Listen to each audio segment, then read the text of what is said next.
Bonjour à toutes et à tous, ça y est, c'est le Frantuguais Mag. On est en direct avec mon invité du jour. Tu vas te rapprocher un petit peu de moi. Ouais. Voilà. Bienvenue à toutes et à tous, c'est le 30e épisode du Frantuguais Mag. Ça y est, vous êtes les deux premiers. 4 avec nous, ça y est, c'est génial. 5, ça monte, ça monte. Bonjour les amis, hola. 10, bon dia ou boa tarde. Bon dia ou boa tarde, ça dépend si on a déjeuné ou pas. Est-ce que tu as déjeuné? Non, pas encore. Moi non plus.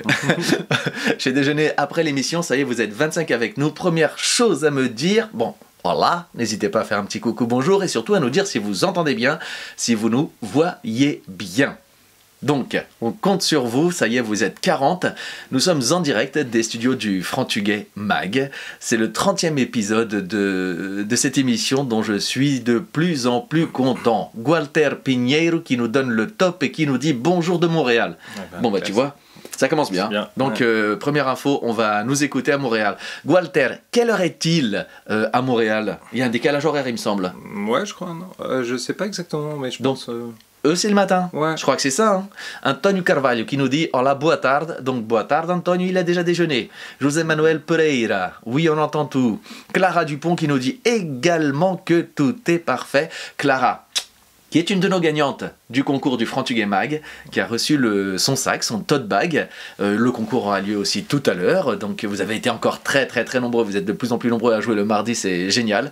Et je remercie Clara pour le merveilleux message et aussi témoignage qu'elle a fait sur la double culture en publiant une photo.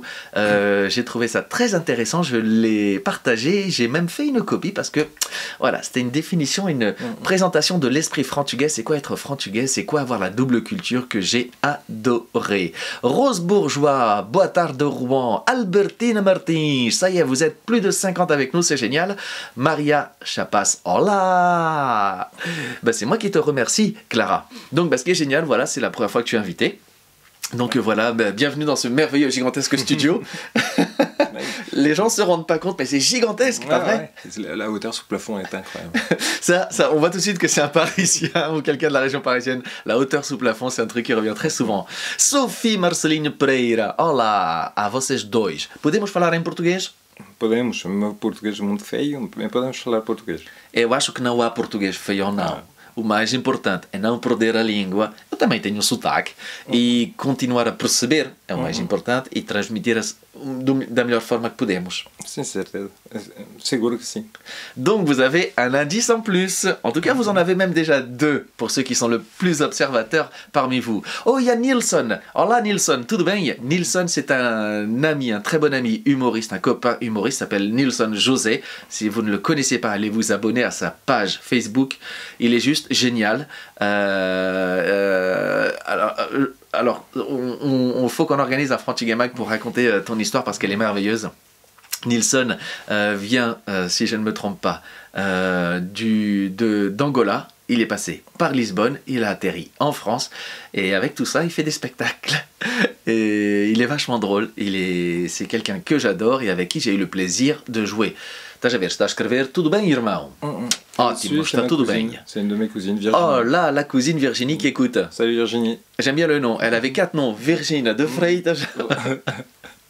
Salete Fernandes. Hola, tudo bem? N'hésitez pas à nous dire aussi dans quel coin vous êtes. Donc, premier indice, normalement vous l'avez dû le voir, le premier indice. Bah oui, si son observateur, oui. Deuxième indice, en effet, il parle portugais. Ouais, pas Si. très bien, mais je parle portugais. Falas. Falas, percebes? Donc, voilà, tu as ces 2 cultures. La semaine dernière, j'ai eu la chance d'avoir avec moi en direct 2 personnes. Une qui n'avait rien à voir avec la culture portugaise au niveau des origines, c'était Edouard Cambu de l'ATN. D'ailleurs, un grand merci à Edouard d'être venu dans les studios. Puis un grand merci à vous parce que depuis le week-end dernier, il y a encore plus de résa pour les représentations de Bordeaux, les 9 et 10 juin. Et j'ai l'impression qu'on va faire encore 2 complets. C'est génial, c'est grâce à vous. Et puis, voilà. Des fois, il y a des personnes qui parlent portugais, des fois, il y a des personnes qui ne parlent pas, et c'est ça le Frantuguais Mag, c'est partir à la découverte, à la rencontre des gens, des cultures, mais surtout, moi, ce qui m'intéresse, c'est les histoires. Et justement, cet indice, normalement, vous ne pouvez pas le louper. Non, on est 2 à aimer les histoires. Et tu vas nous expliquer pourquoi. Luxembourg, Roche Zabio David. Hola, tudo bem? Tu connais le Luxembourg? Ouais, j'ai travaillé plusieurs fois. Ça, tu vas nous raconter parce que tu es quelqu'un qui bouge beaucoup. Ouais, je bouge beaucoup. 3e indice. Ouais, c'est ça, je bouge beaucoup pour mon travail, ouais. Ouais. Tu as plusieurs travails du coup aujourd'hui. Ouais, aujourd'hui j'en cumule beaucoup, ouais.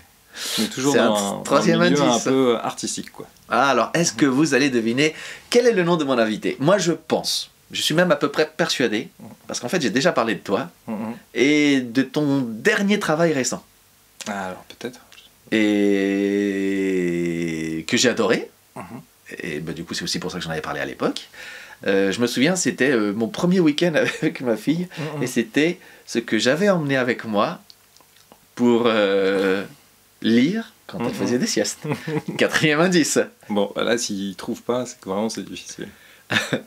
Carlos Balbino, eu sou de Almada Sul. Ah, tudo bem, Carlos? Almada. Oh, c'est génial. Donc, on a des personnes du Québec. Donc, il y a des gens qui nous regardent en Amérique, il y a des gens au Portugal, il y a des gens au Luxembourg, il y a des gens en France. Quels Picardie. autres pays on a? Picardie, tu dis que c'est un pays, toi? Bah ouais, Ça compte? regarde. Bah, je pense que ça doit être un pays, Picardie. Il y a Pinheiro Mortágua de Versailles. Ah, Ouais. bah là, on est voisins. Hein. Ouais. Parce que les studios, ils sont pas loin. Bon, alors, mon invité, peut-être certains l'ont déjà vu, j'en ai parlé il y a un an sur la chaîne. Ouais, c'est ça.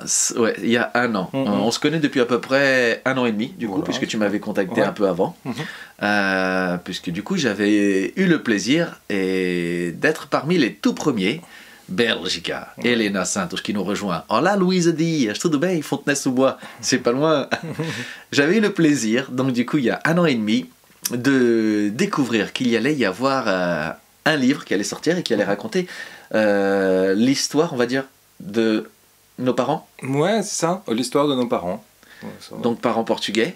Donc c'est ton cas. Tes 2 parents sont portugais. Ouais, c'est ça. Mes 2 parents sont portugais, mon père du nord et ma mère un peu plus du centre. 6e indice.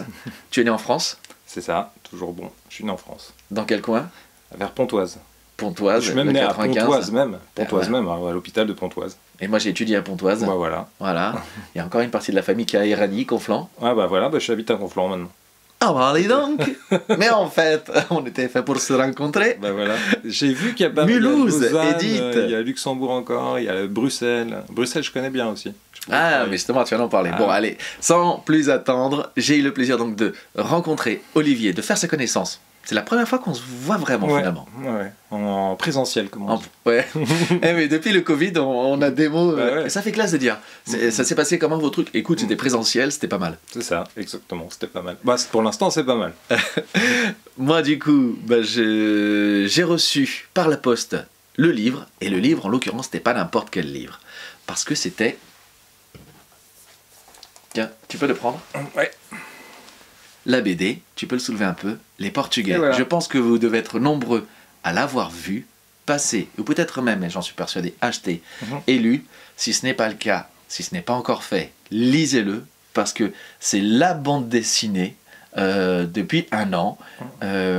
C'est une des bandes dessinées qui, on va dire, qui marche très bien. Ouais, ça marche bien, ça marche très bien, ouais. Ils sont très contents.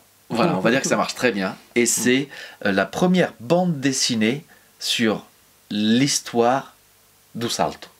C'est ça, ouais, exactement. C'est la première BD. Il y avait déjà eu beaucoup de livres, mais Bien en bande sûr. dessinée, c'est Ouais. la première bande dessinée qui raconte tout Salto. Ouais. C'est la première bande dessinée qui est sur ce sujet, ouais.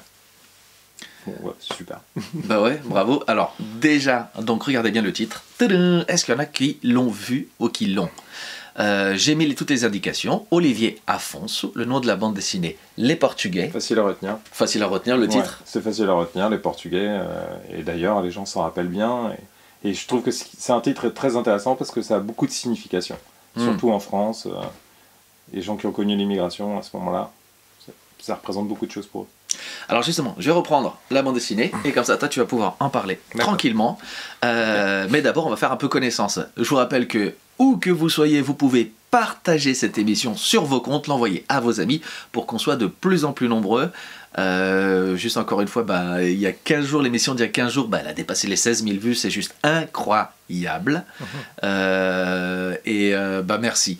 Merci. Et puis ce qui est génial aussi, c'est que toutes les personnes après qui passent par l'émission, vous allez jeter un coup d'œil sur leur page, vous faites vivre aussi leur travail. Et cette bande dessinée, si vous ne l'avez pas encore dans votre bibliothèque, il faut l'avoir. Parce que moi, quand je l'ai lu, j'étais parti en week-end avec ma petite famille. J'ai mis 2-3 jours pour la lire, entre les siestes C'est sûr. de Talia. Bah ouais, c'est bien. Et j'étais à la campagne, j'étais au calme. Et cette bande dessinée, elle m'a beaucoup parlé. Parce que tu vas nous raconter un peu Bien sûr. comment est née la jeunesse de cette bande dessinée. Mais moi, la vraie histoire de mon père. Moi, c'est mon père qui est venu à Salto. Ma mère, elle était venue avec des papiers, avec ses parents. Mais mon père, lui, est venu à Salto. Et on va dire l'histoire complète, le vrai. C'est-à-dire, qu'est-ce qui s'est passé? Comment ça s'est passé? Le temps, je ne le sais que depuis 4 ans. Ouais, non, mais c'est quelque chose qui revient beaucoup. En fait, les gens ont beaucoup de mal, surtout les hommes ont beaucoup de mal de parler de cette époque, parce que tout simplement, il y a beaucoup de pudeur, il y a beaucoup de retenue, et puis il y a beaucoup de gens qui pensent que bon, c'est le passé, il faut passer à autre chose. Et c'est dommage, ça aurait été dommage de perdre toutes ces histoires. Bon, c'est difficile d'en attraper des histoires. Ouais.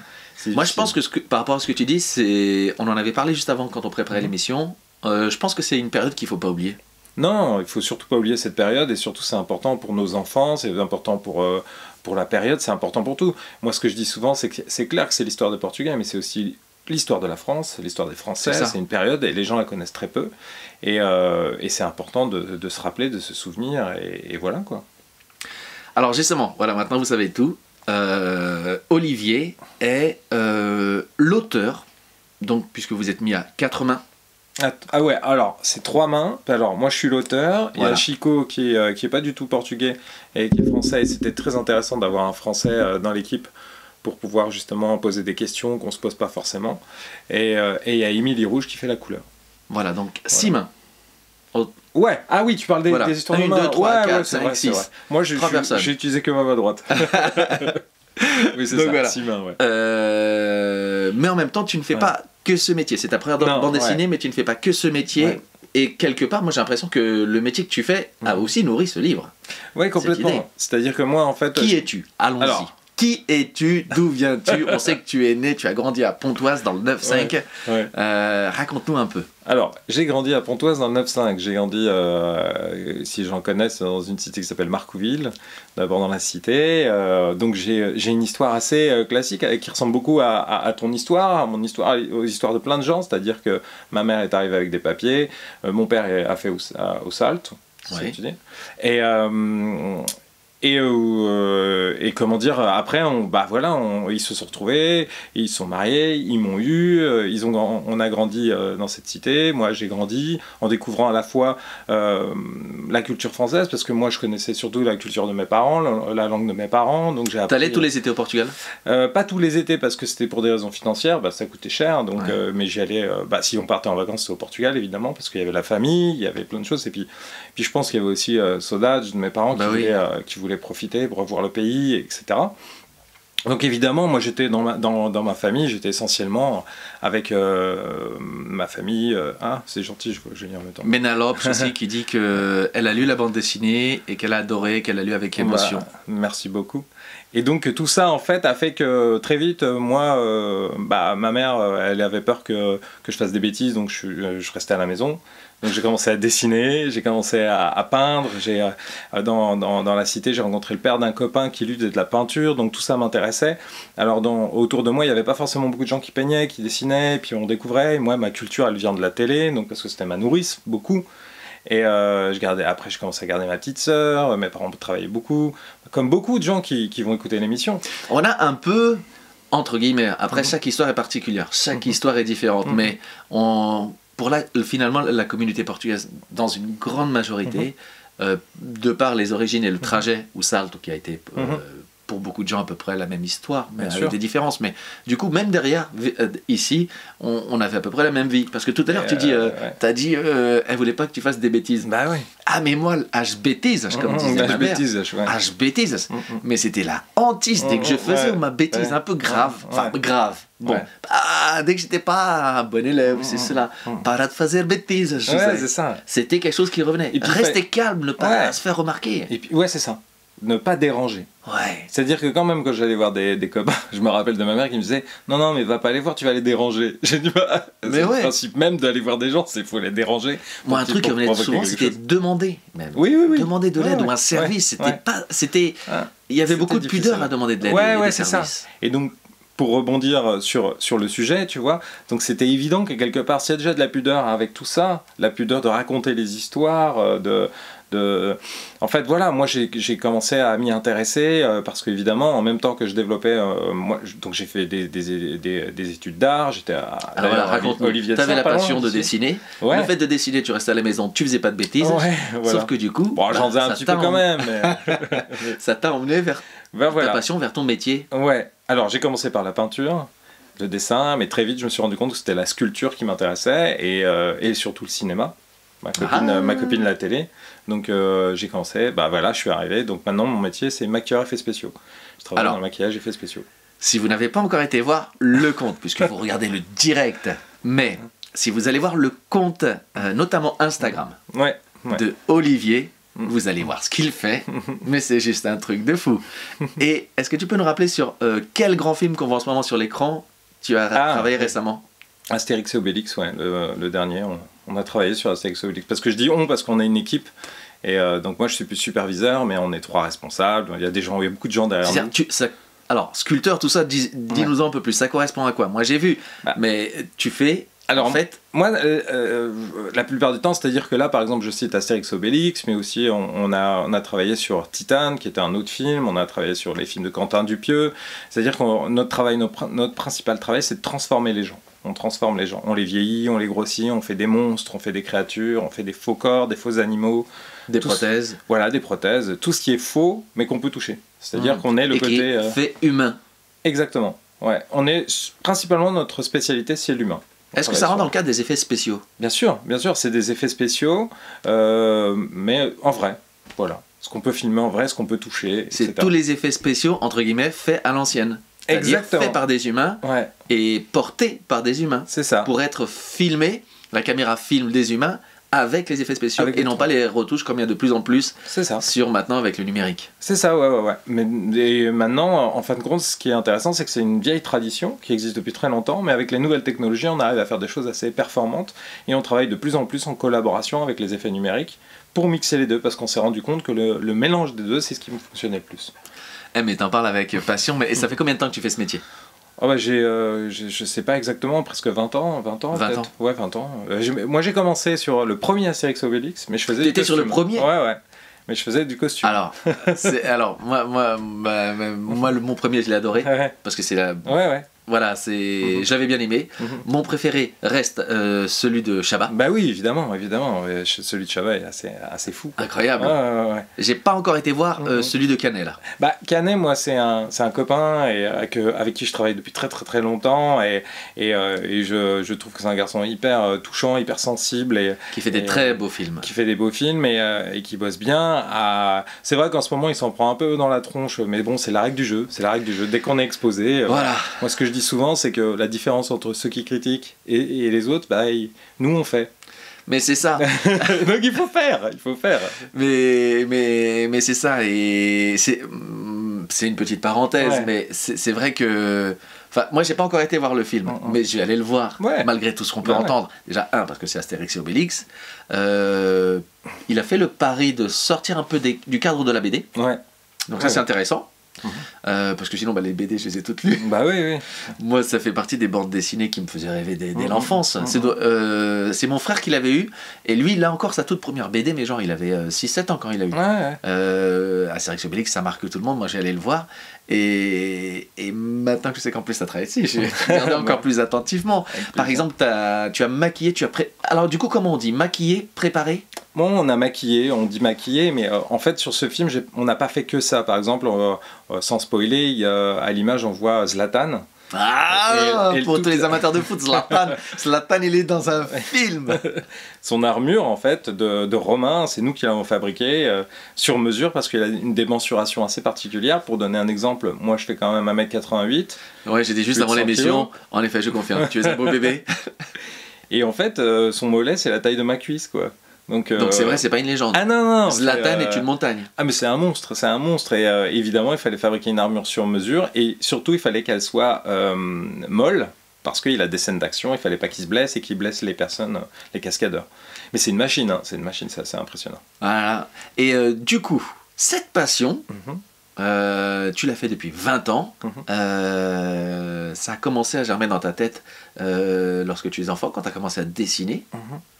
Et du coup, tu te représentes comme peintre, dessinateur, sculpteur, ou tout à la fois? Bah, moi, je fais un peu de tout, surtout en plus que j'ai réalisé un film, donc je suis aussi réalisateur.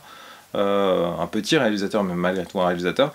Le film d'ailleurs on peut le voir sur Netflix, c'est une grosse comédie bien débile avec Est-ce que tout s'est embriqué les uns derrière les autres? En fait, ça a apporté ça, qui a apporté ça, qui a apporté ça, et le chemin s'est fait. En fait, ce que je trouve super intéressant là-dedans, c'est que je me suis rendu compte que c'est le hasard, en fait, une succession de hasards, une succession, se laisser porter, et je trouve que en fait j'ai peut-être ça en commun avec mes parents, c'est-à-dire qu'au bout d'un moment on n'a pas attendu, on a essayé de provoquer des choses. Nos parents, ils ont provoqué des choses, ils ont travaillé, ils ont bossé, ils se sont donné du mal pour fabriquer, pour devenir des personnes qu'ils avaient envie de devenir. Et donc moi, quelque part, c'est l'héritage de mes parents, c'est-à-dire que j'ai eu envie de faire, de fabriquer, et c'est cette envie de faire, de fabriquer qui m'a poussé à refaire d'autres choses, et aujourd'hui encore, j'ai envie de faire d'autres choses. Passer à l'action. Ouais, parce que tu vois, j'ai une BD, j'ai fait un film, je fais des effets spéciaux de maquillage, j'ai fait de la peinture, j'ai pas fait de musique, pourquoi pas un jour, j'en sais rien, je sais pas si j'en serais capable. Il y a des choses que t'as pas fait encore, mais que tu sais qu'à un moment ou à un autre tu vas te donner les moyens d'essayer de faire. En tout cas, je vais essayer, ouais. Je vais essayer. C'est important pour toi c'est important. d'accomplir les choses pour pas avoir de remords. Faire les choses. Ouais, et je crois que quelque part, c'est... de regret plutôt. C'est pas tant le regret, c'est plutôt de me dire... en fait ça me plaît, j'ai envie de prendre du plaisir, en fait c'est en fabriquant que je prends du plaisir, et il y a plein de choses qui m'intéressent, rencontrer des gens, j'adore travailler en équipe, j'adore faire de nouvelles choses, et on m'a tellement répété ça quand j'étais petit, mais non tu n'y arriveras jamais, et je crois qu'on l'a tous entendu, et que et parfois par des proches en fait. Oui, bien sûr, c'est ça, et bien parfois c'était des proches, voire des très proches. Oui, et puis, mais parce que parfois ils s'inquiètent pour nous. Ils veulent pas qu'on soit déçus. Mais si on tente rien, il nous arrive rien, quoi. Donc c'est un peu dommage. J'ai cité une phrase que j'ai lue il y a pas longtemps. Je vais faire mon intéressant, mais c'est un explorateur qui a construit son voilier, quelqu'un d'assez connu, mais j'ai oublié son nom. J'ai aussi moi aussi comme toi un petit problème de prénom. Et il avait dit ce qui était bien dans les aventures. Il a plusieurs fois été ruiné parce qu'il faisait des tours du monde, tout ça. Les bateaux se plantaient avec les tempêtes, mais il fallait repartir à zéro. Et il disait ce qui est bien quand tu pars sur un projet, c'est qu'il faut pas regarder. Tu sais en gros est-ce que l'arrivée, mais il faut plus y penser, et il disait il faut juste monter la voile, se laisser porter par le vent, franchir les étapes une par une, se laisser la place pour découvrir une surprise, et un jour on tombe sur une île. Ouais, c'est ça, c'est exactement ça, c'est comme ça que je vois un peu la vie, les choses. Alors c'est sûr qu'on va pas il est possible qu'on se casse la figure plein de fois, mais aujourd'hui on a tendance à oublier que l'erreur, l'accident, le fait de se tromper, c'est important. On a l'impression qu'il faut forcément réussir. Mais non, je pense que c'est important aussi de rater pour comprendre. Si on réussit tout le temps, le jour où on se casse la figure, ça fait mal et on recommence. Et on risque de pas se relever. Exactement. Ça me rappelle un film de Clint Eastwood sur la boxe. Ah oui. Où il lui disait non, ne gagne pas trop vite, prends, et avec cette actrice que j'adore, moi, et qui a un accident après parce qu'elle le jour où elle a été confrontée à une très bonne boxeuse, elle n'était pas prête à encaisser des coups. Mais c'est ça en fait, c'est ça. Et puis moi je vois vraiment ça, et encore une fois ça fait écho à ce qu'ont vécu mes parents, mes oncles, mes tantes, tous les gens que je connais qui étaient proches de moi. Et ce qui est d'autant plus intéressant, c'est que j'ai aussi des amis qui sont d'origine espagnole, italienne, polonais, etc. Et c'est des histoires qui sont très communes. En fait, tout le monde, tout ça se ressemble en fait. Donc du coup, l'art t'a très vite appelé, AP. Tu réalises aussi donc un film que tu as écrit. Que j'ai coécrit avec Jean-Luc Hano, qui s'appelle Girl with Balls. Autant dire que si les gens comprennent l'anglais, ils vont voir que c'est bien. Moi j'ai un très mauvais accent. On peut le voir sur Netflix. C'est ça. C'est une comédie trash, bien débile. Bien débile. Moi j'aime bien les trucs un peu débiles. Est-ce que Albert Dupontel était débile? Non, mais après, je préfère prévenir les gens, quoi. Albert Dupontel n'est pas débile. Non, mais ce film rend pas plus intelligent. Voilà, on va le dire comme ça. C'est une En bonne tout cas, distraction. c'était déjà... parce que c'est venu avant la BD. Ouais, c'était vraiment... C'était cette fois-ci passé à l'étape de raconter maintenant une histoire propre Ouais. et la mettre sur pied Ouais, c'est en ça. film. Bah en fait, le scénario, il a été créé en 2000 des Portugais. C'est une histoire que j'ai eu envie d'écrire en 2000, avec toutes les histoires que j'entendais à droite, à gauche, et je me suis dit, il faut en faire quelque chose, c'est assez incroyable. Et quand j'étais petit, j'ai l'impression d'entendre des aventures, des romans d'aventure. Mais c'était fou, quoi, parce qu'évidemment je voyais ça avec un œil d'enfant et j'ai voulu garder ce regard d'enfant. J'ai voulu que cette BD soit pas larmoyante. Là je suis en train de travailler sur une nouvelle histoire qui sera beaucoup plus dure. Non, c'est pas une suite, mais c'est plutôt la partie féminine. Les sujets féminins m'intéressent beaucoup, sur les racontards, les ragots, etc. Mais pendant la période, je te le passe. Avant de raconter ça, on peut revenir sur la BD. Ouais. La genèse de l'histoire. Donc, tu étais en train de commencer à en parler. Ouais. 2000, en gros, ça a commencé à germer. C'est ça, ouais. Ça a germé en 2000, mais je pense que c'est comme toi. C'est des choses qui étaient en nous, quoi. Ouais, on en avait parlé un peu avant pour aller à l'émission. Si on devait faire un rapprochement, ce que j'avais dit à Olivier. Moi, les spectacles sur la double culture, le premier spectacle en entier, c'est-à-dire 1 heure de spectacle. Je compte pas les premiers sketchs. Les premiers sketchs, c'était en 2007. L'idée, c'était pendant l'école de théâtre. Donc de 97 à 2000. Ouais, mais c'est ça, c'est que de toute façon ça commence très tôt, et puis 15 ans. c'est là, et puis quand on commence à écrire, on se rend compte que ça vient assez facilement. Quand on passe à l'action, ce que tu disais tout à l'heure. Ouais, c'est ça, et en fait moi, tout naturellement, j'ai écrit un scénario, j'avais envie d'en faire un film, quoi.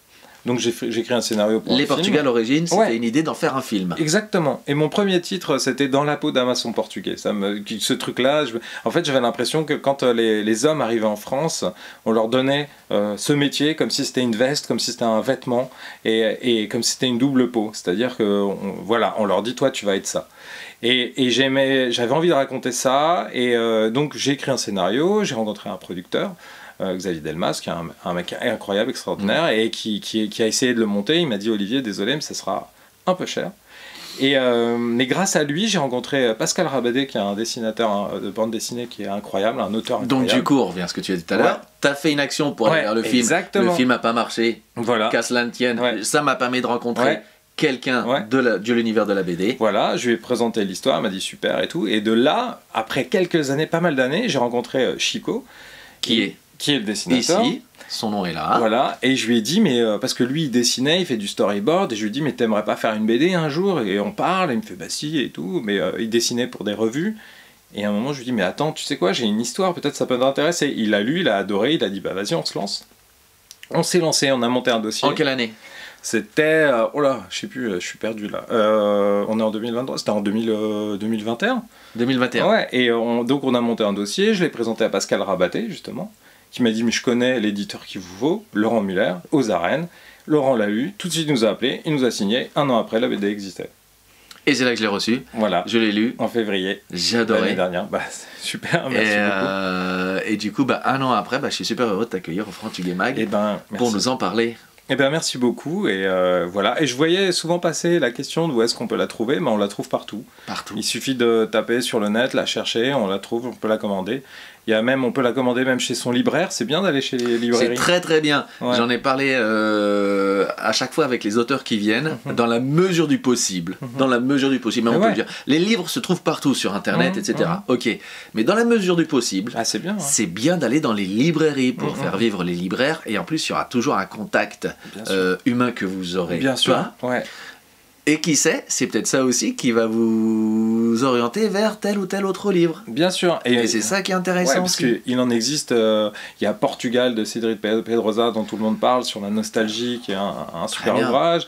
Il y a sur un air de fado, il y a Maria Salazar, il y a vraiment plein de BD qui traitent du sujet, de la dictature ou du Portugal, qui sont très intéressants. Et en plus, les libraires sont capables d'en parler, de les proposer. Et justement, toi, l'histoire commence avec la partie la plus...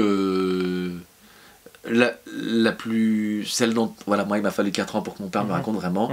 Toi, l'histoire, comment... On va juste donner le début, mais après on va pas aller plus loin, vraiment, il faut que vous alliez la découvrir. Le nom du livre, très simple, Les Portugais. On peut pas faire plus Attends, tu sais simple. quoi? On va le poser ici, comme ça tout le monde voit. Voilà. On va le remettre là. Les Portugais. Hop, là où il était, là, c'était l'indice numéro 1. Je suis sûr qu'il y en a qui avaient reconnu. Et donc, j'allais dire, je disais quoi? Bah, tu disais, je sais plus.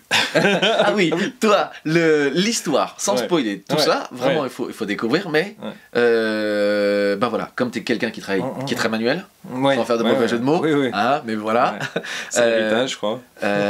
L'histoire commence par la partie la plus difficile, finalement, c'est au salto. Oui, c'est ça, c'est de l'arrivée en France dans un coffre de voiture. Voilà. On arrive dans un coffre de voiture, je voulais cette introduction dans un coffre de voiture, le coffre s'ouvre et il y a Mario qui arrive en France. Alors, il y a deux protagonistes principaux. Ouais, c'est Mario et Nel, qui sont deux jeunes immigrés portugais qui font au Salto, et qui ont vécu au Salto de façon différente, donc je vous laisse découvrir ça.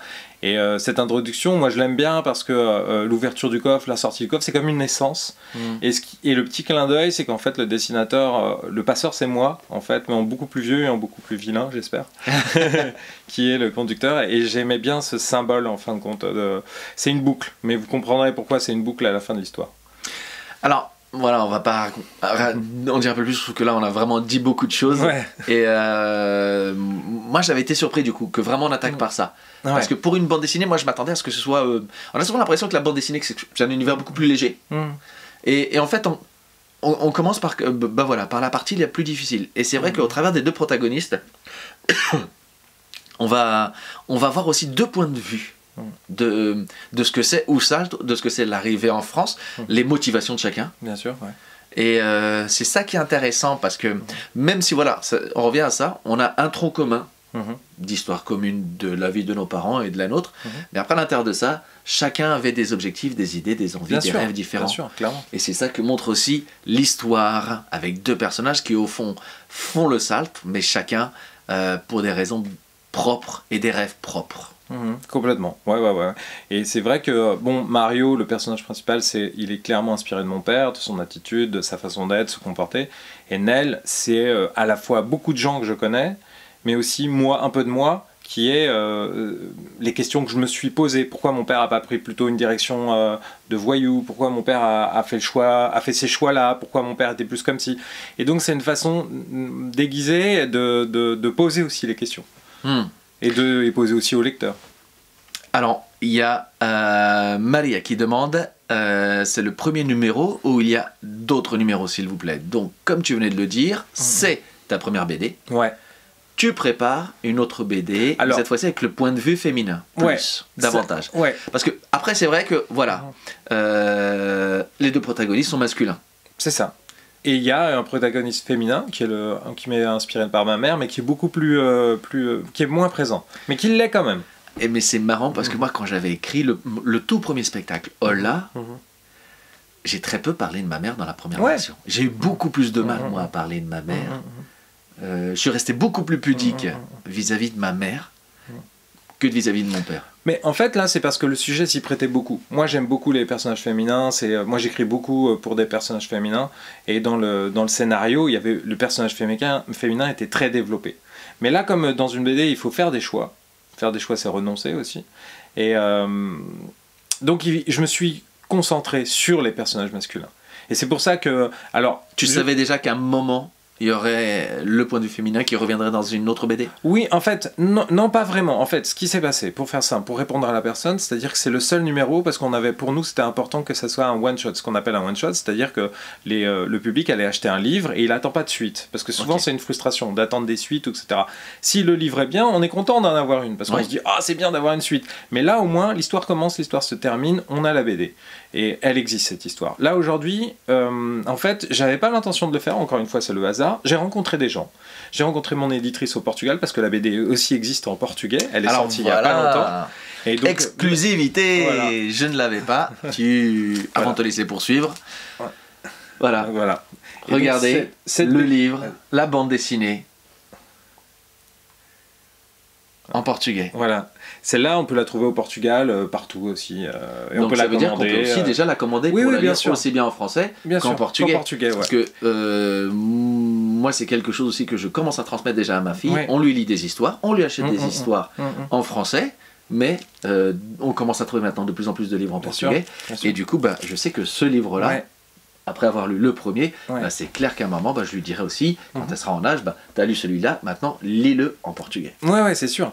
Pour moi, ce sera hyper important. Carrément, ouais. Et on a une version espagnole qui sort aussi dans pas longtemps, donc on est content. Tu peux nous redire le nombre d'exemplaires qui ont été vendus Alors là, de la version française? La version française, on est autour de 7000. En sachant que dans la bande dessinée, 7000 pour une première BD. C'est beaucoup, parce qu'en général, une BD avec quelqu'un qui commence, etc. Merci beaucoup. Mais non, mais on le dit pas assez, c'est... En Ouais. fait, de par mon métier, moi aussi, je rencontre plein de gens qui ou écrivent des livres, ou sortent des BD. Enfin, vendre 7000 exemplaires déjà d'un livre, c'est bien. Ouais, Déjà, un ouais, livre ouais. en général, c'est Ouais, bien. ouais. Mais alors, une bande dessinée, c'est très très bien aussi. Ouais, tout le monde est très Donc, content. Ouais, bravo à tout le monde, parce que moi j'insiste, c'est l'histoire de tout le monde. C'est pas que mon histoire, elle appartient à tout le monde cette histoire. Et voilà. Et quand on fait une BD, c'est pas pour s'enrichir. C'est franchement pas pour s'enrichir, c'est pour partager. Quand on fait des spectacles au départ non plus, sinon on abandonne au bout de 3 semaines. Voilà, c'est ça. Et donc, c'est même si les gens ont du mal parce que ça coûte de l'argent, etc., n'hésitez pas à l'offrir, à la prêter, à l'emprunter. Il y a des librairies, des bibliothèques qui l'ont déjà.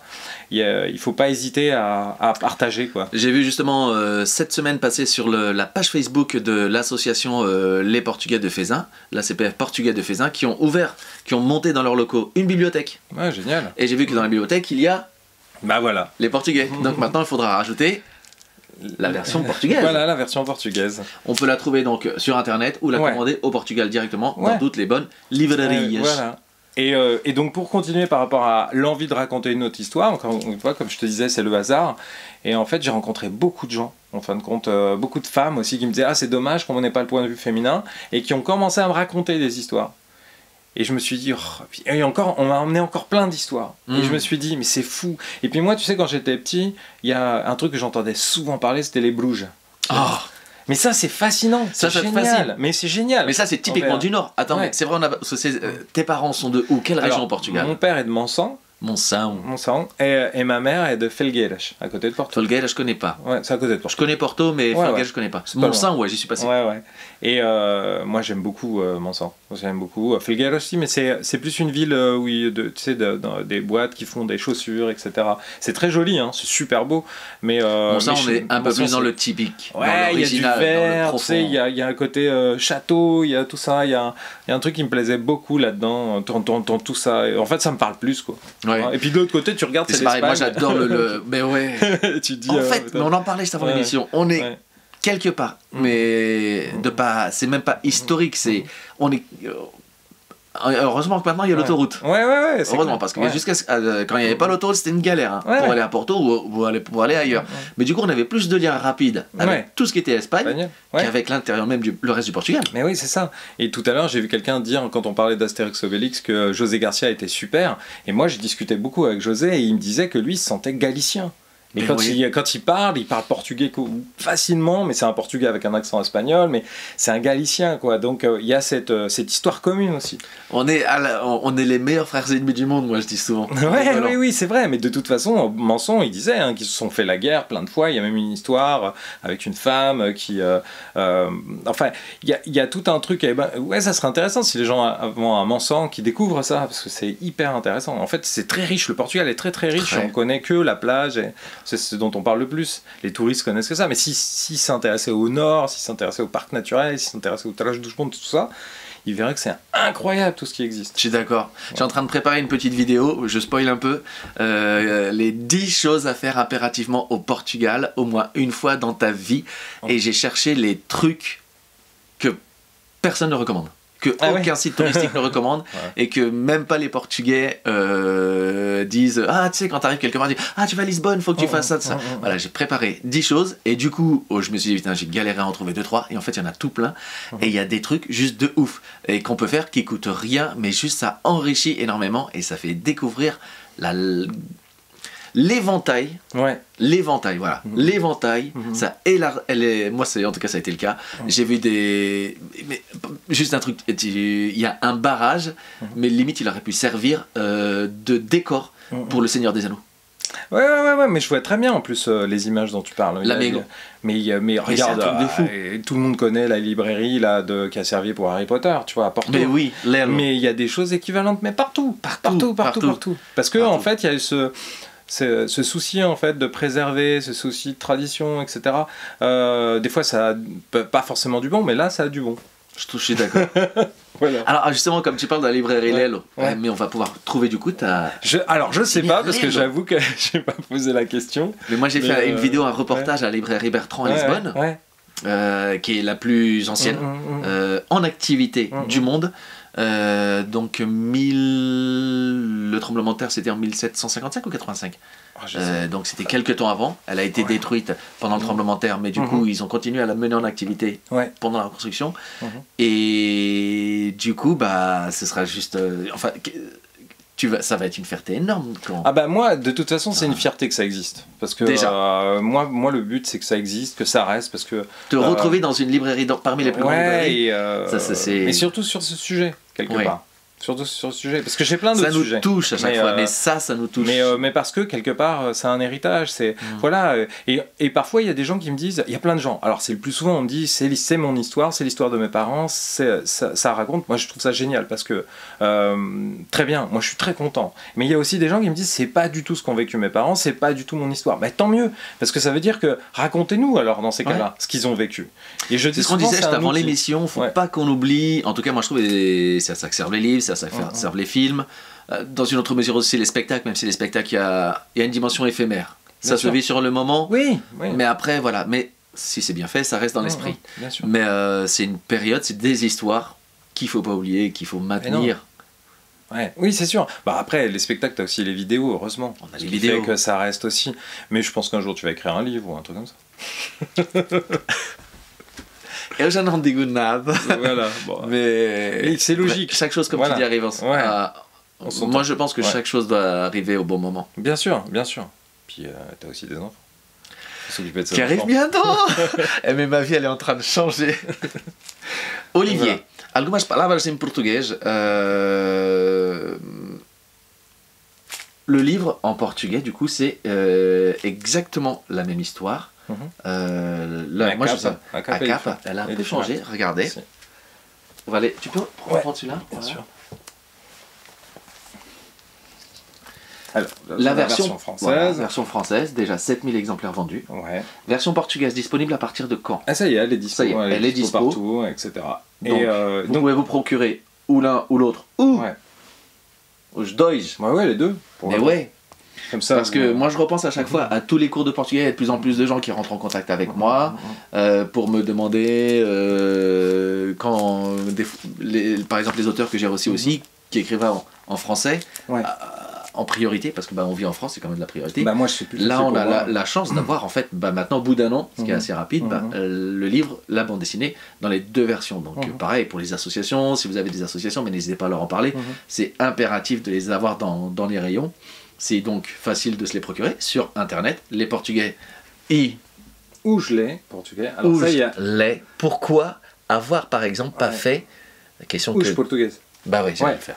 Et en fait, le truc c'est que mon éditrice, ils sont beaucoup posé la question. Ils se sont dit au début ils voulaient l'appeler Ouche portugais. Parce que quelque part, il y avait cette, on va dire, le fait de mélanger les deux, ce frantuguais, quoi. Mais ils ont eu peur que les Portugais ne comprennent pas, qu'ils pensent que ça soit une faute d'orthographe, etc. C'est pour ça qu'ils ont mis ouge ou lait. Mais parce que encore une fois, c'était important. Ce nom était important parce que quand les gens sont arrivés en France, les Portugais sont arrivés en France, ils perdaient leur identité. C'était pas José, c'était pas Oliverio, c'était pas Mario, c'était les Portugais. Et donc ça, pour mes éditeurs, c'était hyper important. Ça fait partie de l'histoire. C'est-à-dire que on avait les Arabes, les Noirs, les Portugais, etc. Oui, c'est ça. Et donc, pour eux, mettre ouche portugaise, ça raconte pas la même chose. Je suis d'accord. Voilà. J'avais posé la question, mais maintenant que tu as raconté, je comprends. Je comprends la démarche. Et donc, eux, ils ont fait ce pari. Ils ont dit, il faut pas perdre ça. Donc, ils se sont dit, on va l'écrire comme ça. D'accord. Et donc voilà, c'est pour ça qu'on les trouve à Ouge, les Portugais. J'ai mon explication. C'est la question que du coup je m'étais posée. Voilà. Obrigado. Ouais. Olivier, mais ça passe super vite. C'est Ouais. quelle heure il est Ouais, 1h43. Ça passe vite. Voilà, on pourrait en parler encore, mais beaucoup. Mais une fois de plus, ce qui va être le mieux, c'est de vous procurer la BD si c'est pas déjà fait. Et si vous l'avez lu en français, vous allez faire comme moi, parce que moi, du coup, Voilà. tu l'as apporté. Elle est sous plastique. Voilà. Je vais la lire. Ma chérie a adoré aussi. Ah, c'est super. Voilà, je te transmets le message. Ouais. Elle est aussi d'origine portugaise, donc ça lui a parlé aussi énormément. Je pense que ça va vous parler. Ouais, je vois les messages passer depuis tout à l'heure. Il y a beaucoup de gens qui disent c'est bien pour un cadeau. Il y a Elisabeth. Ah oui, je confirme. Et encore une fois, on revient à cette chose. C'est non seulement bien pour un cadeau, c'est une belle histoire, tout simplement. Ouais. On sort du contexte, c'est une belle histoire. Et puis c'est des dessins aussi. Enfin, alors ça, c'était super important, tu vois. On va déborder un petit peu. Je vais faire juste 30 secondes là-dessus, tu vas voir. C'est qu'au début, moi, je voulais faire un film parce que je sais qu'il y a énormément de Portugais qui ne lisent pas bien le français ou qui lisent pas le français. Et pour moi, c'était important que ça soit visuel. Les images, pour moi, c'est ce qui a fait toute ma vie, c'est les images. Et je me suis dit, c'était évident qu'il fallait en faire quelque chose en images. Donc la BD, c'était logique. C'est-à-dire qu'il fallait qu'on voit des choses. Alors, ce qui est d'autant plus dingue, c'est qu'évidemment, on a vu des photos. Il y a très peu de photos. Et on a vu des photos, mais on les voyait en noir et blanc. On ne voyait pas. Donc on a fait preuve d'imagination. Et il y a énormément de gens qui ont vécu cette période qui me disent c'était exactement ça. Donc ce qui est assez agréable, c'est pas de se dire ouais j'ai été fort, on a été très doué, etc. C'est de dire que les récits que j'ai entendus étaient suffisamment décrits et suffisamment riches pour que moi je m'en imprègne et que je transmette ça à l'aide de Chico. Et justement, donc Chico qui est... Attends, tu peux tenir le micro. Pardon. Je vous montre juste aussi le style. Ouais. Que j'ai adoré. La façon de dessiner les personnages, l'utilisation des codes couleurs. Alors ça c'est Émilie, on cherchait quelque chose d'assez dans la nostalgie, dans le... C'est-à-dire même dans le... Dans les nuits, dans le style, dans la façon de dessiner, le style quoi. Moi je suis pas un pro de la BD, mais j'ai beaucoup aimé. Je trouve qu'il y a un charme fou dans la façon de faire des dessins. La direction que vous avez prise, le parti pris, les couleurs. Donc voilà. Moi je sais que ce qui est intéressant, tu vois, c'est que j'ai eu plein de gens qui m'ont dit que leurs parents n'avaient jamais lu de bande dessinée et depuis ils ont envie d'en lire et ça a permis d'aborder des sujets. Je pense que c'est aussi à ça qu'on sert. Nous, deuxième génération, et encore une fois, j'aime beaucoup le dire souvent parce que c'est vrai, j'en ai aucune honte. Mon tout premier boulot, on va dire boulot officieux, ça a été pour mes cousins dans le BTP. Pour moi, j'en suis super content, super fier. Ça m'a permis de m'acheter une montre à l'époque. Donc c'était cool, j'en étais super fier. Et voilà, faut pas avoir honte des parcours, des métiers. Et voilà, tous les métiers sont nobles. Tous les métiers sont nobles, toutes les façons, toutes les vies, toutes les histoires méritent d'être racontées. Exactement. Voilà. Donc voilà. Olivier, la tradition aussi c'est qu'on termine l'émission. On a encore une fois un petit peu débordé, mais bon ça va. Vous êtes toujours avec nous. Je crois que j'ai vu tout à l'heure quasiment, à un moment vous étiez une centaine. C'est juste génial. D'à peu près tout, tu vois, waouh, super joli. Mais moi c'est... Quand je l'ai reçu, c'est ça qui m'a marqué. Le style, on parle de style, donc de façon de dessiner aussi. Tout ça, j'ai beaucoup aimé la façon de dessiner les dessins. Le code couleur emprunté, qui est à la fois comme un voyage dans le passé. C'est ça. Et comme si on regardait un film en Super 8. Non, comment on dit en Super 8 ou en Super 16, Super 8. Il y a un petit côté, on part en arrière. Tu vois, moi c'est ce que j'ai ressenti. Par exemple, si on devait faire une comparaison avec les bandes dessinées d'Astérix Obélix qui sont très colorées, là c'est comme si... c'est un mix pas non plus ultra réaliste, mais quand même il y a une volonté réaliste des choses, puis un souci quand même de respecter ce qu'on a entendu. Et comme mon père m'avait raconté, voilà. Et c'est récent, il y a 4 ans, ça m'a... C'est comme si je partais un peu avec papa c'est ça. dans ce que lui a vécu. Complètement. Bon, j'en dis pas plus. Voilà. Merci c'est ma sœur, beaucoup. Regarde. Elle est où? Elle est là. Je la vois. Oh là, Angélique.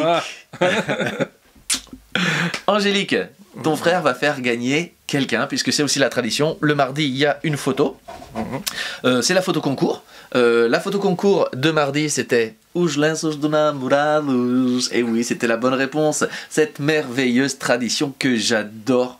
d'un peu tout le Portugal, mais surtout quand même un peu du nord, et dont la capitale est Vila Verde, qui conserve toutes ces traditions de broderie des mouchoirs dos lenços dos namorados.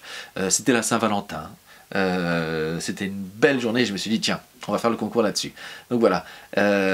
Donc pour ceux qui ne connaissent pas, les lenços dos namorados, ce sont les mouchoirs que les femmes, d'abord de la bourgeoisie, de la noblesse, surtout de la noblesse, parce qu'elles savaient lire, écrire et broder, envoyaient à leurs amoureux des petits messages, des petits quatrains, sauf qu'elles écrivaient bien.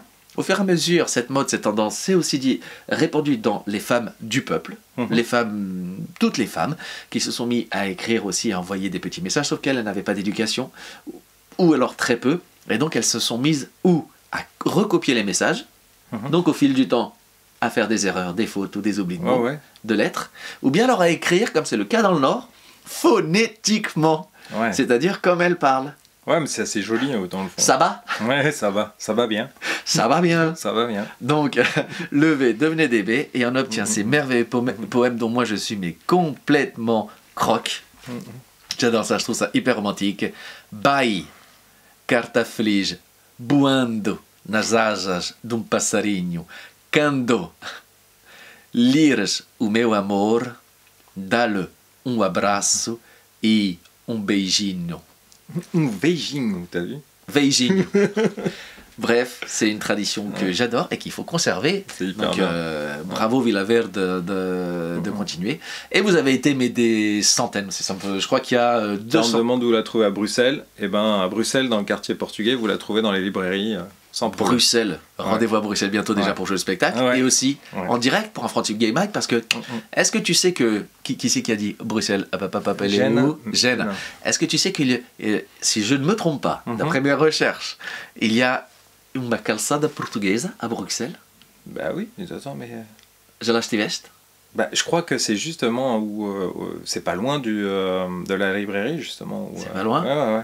Ça pourrait être pas mal à Frantuguais Live. Ouais, ça serait hyper bien. Mais tu sais, il y a un marché à un moment où ils vendent plein de produits Place à portugais. Fernando Pessoa, si je ne me trompe pas. Il y a plein de trucs, plein de quartiers hyper bien. En plus, on y mange bien. Les Belges sont adorables.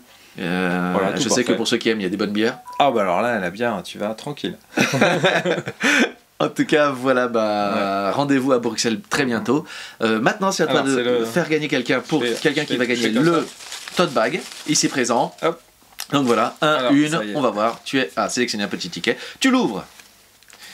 Alors, Marie-Claire. Ah, incroyable. Non, parce que vous voyez pas tous les gens qui jouent, tous les gens qui gagnent. Et des fois, quand on fait des blagues sur les noms portugais, je vais... Regardez. Est-ce que tu peux tenir le micro? Ouais, vas-y. Mais regardez. Voilà. Et je peux vous dire que c'est pas triché, parce que j'ai vu préparer les papiers. Voilà. La personne qui a gagné, elle s'appelle... Tout ça. Ah mais tu m'avais dit qu'elle avait un nom super nom. Mais c'est pas le plus long, c'est pas le plus long. J'ai déjà reçu des gens qui jouent, des candidats, donc leur nom Facebook. Ouais.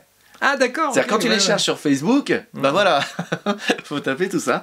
Donc on va le lire ensemble.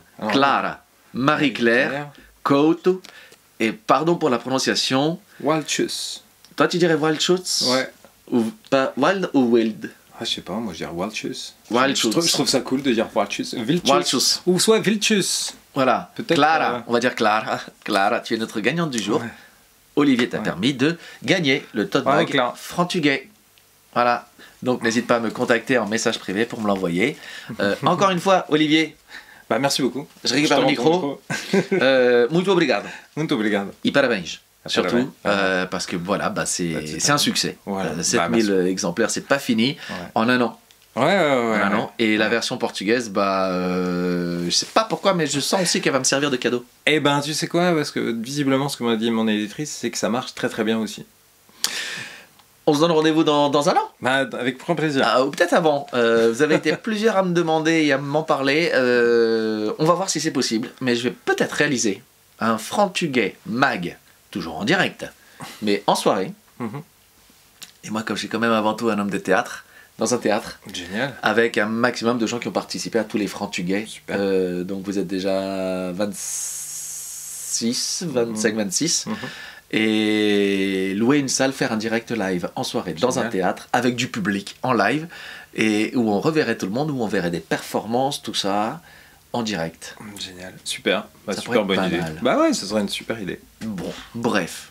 En tout cas, merci. Rendez-vous mardi prochain pour la prochaine photo concours, jeudi prochain pour la prochaine chronique de JC. Celle d'hier, vous êtes encore en train de la partager, vous la faites fonctionner super bien. J'avais très envie de parler de cette légende des amandiers qui raconte aussi notre culture et les racines avec les Maures, les Arabes qui ont beaucoup imprégné cette culture, et notamment celle de ma maman qui est de Walgarve. Ouais. Rendez-vous donc jeudi prochain pour la prochaine chronique de JC. Rendez-vous sur scène bientôt à Lille. Vous êtes de plus en plus nombreux dans la salle, c'est génial, ça va être top. Ce sera au Spotlight, c'est le 10 mars.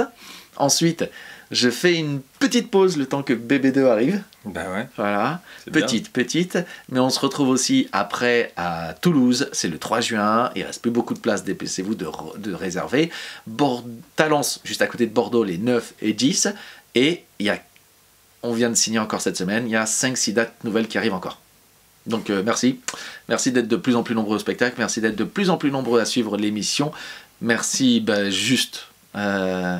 d'écouter le modeste saltabanque que je suis et les gens qui viennent, qui répondent présents à l'émission. Ouais. En plus, donc, on a plein de messages à chaque fois super beaux, super gentils. Et puis Beijing ou à Karina. Beijing à ta sœur aussi. Bah ouais, ma sœur évidemment, à mes parents, à ma sœur, ma cousine. Et justement, là, je te donne le micro, le dernier mot est pour toi, et quand tu auras fini, je coupe l'émission. Beijinhos, abraços, et até breve, et je laisse le dernier mot à Olivier. Bah je dirais, faites comme nos parents, croyez en vos rêves et avancez, il n'y a pas d'erreur, il n'y a que des voyages. Voilà, très bien.